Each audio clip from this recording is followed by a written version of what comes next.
Hello everyone, welcome back to my channel. Guys, তোমরা কেমন আছো? আমি খুব ভালো আছি। আর আজকে আমি আমার মাকে নিয়ে যাচ্ছি হসপিটাল। এবার তোমরা অবশ্যই জানতে চাইবে যে আমি আমার মাকে হসপিটালে কেন নিয়ে যাচ্ছি, আমার মায়ের কি হয়েছে। তো অনেকদিন আগে, প্রায় 1 মাস বা তারও বেশি হবে, যে আমার মায়ের পায়ের হাড় ভেঙে গেছে, মানে পায়ের আঙুলের একটা হাড় ভেঙে গেছে। সেই জন্য আমি আমার মাকে নিয়ে হাড়ভাঙা বুড়ির বাড়িতে গিয়েছিলাম। হাড়ভাঙা বুড়ির বাড়ির যে ভিডিওটা আমি করেছিলাম, ওটাতে তোমরা কিন্তু অনেকে আমাকে অনেক অনেক ভালোবাসা দিয়েছো, এবং ওতে তোমরা অনেকে কমেন্ট করে জানতে চেয়েছো যে দিদি, ওই হাড়ভাঙা বুড়িমার নাম্বারটা দাও। সরি তোমাদের সবাইকে, উনি কাউকে নাম্বার দেন না। আর এইভাবে আমি তো কারোর কাছ থেকে নাম্বার চেয়ে এনে সোশ্যাল মিডিয়াতে দিতেও পারি না। তোমাদের যদি কোনো রকম কোনো সমস্যা থাকে, আমি ওই ভিডিওটাতে পুরো ফুল ডিটেলস, ফুল লোকেশন তোমাদেরকে বলেছি। তোমরা অতি অবশ্যই ওখানে দেখো, ওটা শোনো ভিডিওটাতে কি বলেছি, এবং তোমাদের প্রবলেম যেটা থাকবে সেটা নিয়ে তোমরা ওই বুড়িমার বাড়িতে যেতে পারো। আর হ্যাঁ, ওই বুড়িমা কিন্তু কাউকে কোনো নাম্বার দেয় না, এমনকি উনি কথাও বলেন না।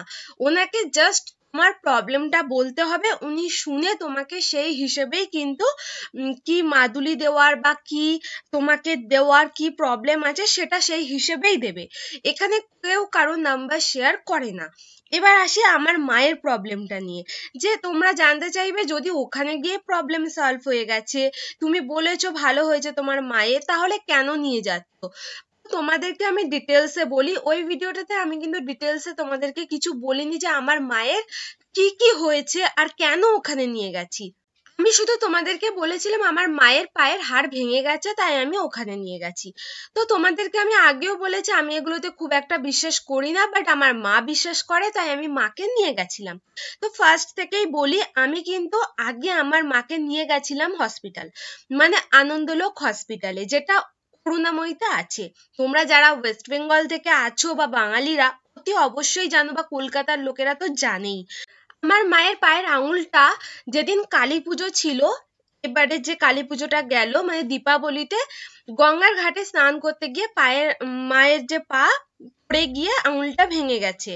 তারপরে আমরা 15 থেকে 1 মাস পর আমরা ভেবেছি কিছু হয়নি, তারপর 1 মাস পরে যখন আমরা ডাক্তারখানায় নিয়ে যাই, ওখানে ডক্টর দেখে বলেছে যে আমার মায়ের পায়ে কোনো স্টিচ করা সম্ভব না, আর সেরকম কিছু না, ওষুধ খেলে সেরে যাবে, আর সেরকম কিছুই হয়নি, জাস্ট এইটুকু বললো।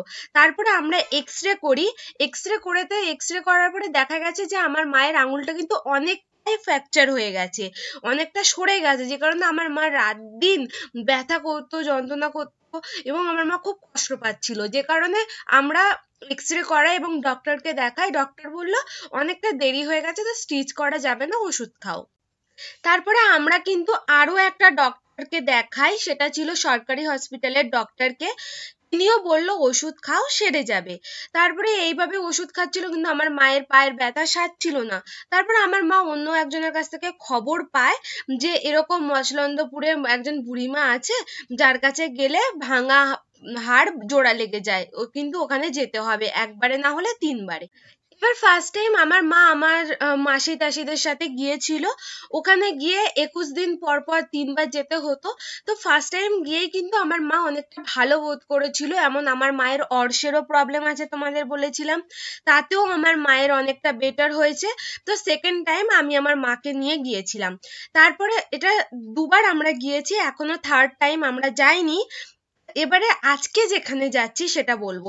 আজকে যাচ্ছি আমরা আনন্দলোকে আবার, তার কারণ আমরা একবার ডক্টরকে একবার দেখিয়ে নিতে চাই, আর একবার এক্স-রে করাতে চাই যে আদৌ হাড়টা কোনো জোড়া লেগেছে কিনা।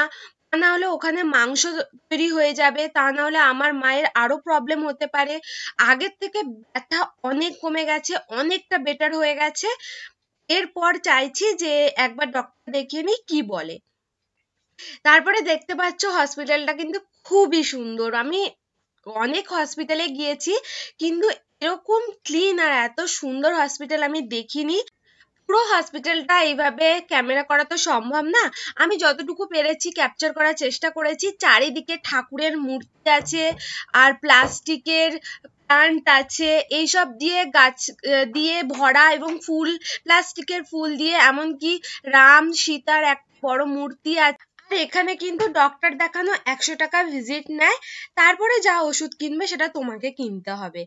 এটা একটা প্রাইভেট ডাক্তারখানাও বলতে পারো, কিন্তু কম প্রাইসের মধ্যে। তারপরে আমি বাড়ি চলে এসেছি, দেখতে পাচ্ছ আস্তে আস্তে আমাদের 3:30 বেজে গেছে। আমি স্নান করে বসে আছি, আর জানালার এই ধারটা আমার সবচেয়ে ফেভারিট, যে কারণে আমি এই জায়গাটাতে খুব বেশিরভাগ সময় দেখবে এখানেই বসে আমাকে ভিডিও তৈরি করতে। তোমরা সবাই জানতে চাও যে ডক্টর কি বললো।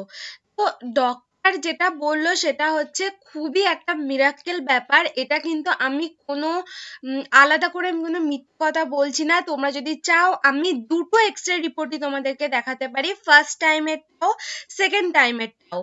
আর বন্ধুরা, এটা সত্যিই একটা মিরাক্কেল। ফার্স্ট টাইমে আমার মায়ের পায়ের ফ্র্যাকচারটা যতটা বেশি ছিল, এবারে কিন্তু মায়ের পায়ের ফ্র্যাকচারটা অনেকটা জোড়া লেগে গেছে। এমনকি ডক্টর বলল যে আর কিছুদিন ওয়েট করতে হবে, এর মধ্যে বাকিটাও জুড়ে যাবে। তো আর কোনো প্রবলেম নেই, কোনো স্টিচ করাতে হবে না।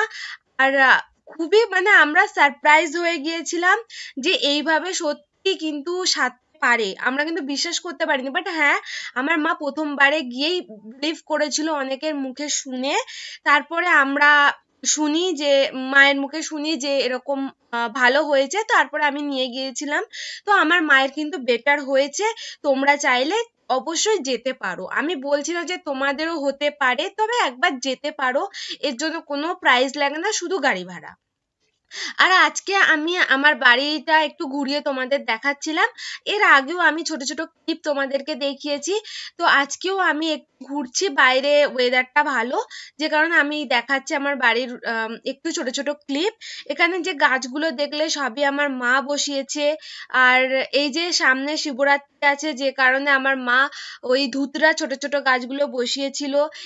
আমাদের বাড়িটা অনেকটাই বড়, যে কারণে আমি একসাথে অনেকগুলো ক্লিপ দেখাতে পারি না। আর এই যে তুলসী গাছগুলো যেগুলো সারিবদ্ধভাবে লাইন দিয়ে আছে, এই জায়গাটা না খুব সুন্দর লাগে, এত সুন্দরভাবে গাছ দিয়ে রাখা আছে।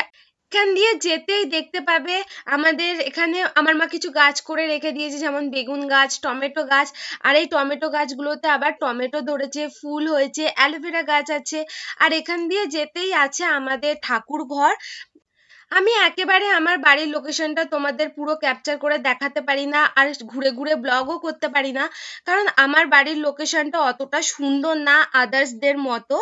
যদি তোমাদের ভালো লেগে থাকে তো ভিডিওটাকে লাইক করে দিও। আজকের ভিডিওটা আমি এখানেই শেষ করছি, দেখা হবে নেক্সট ভিডিওতে। টাটা।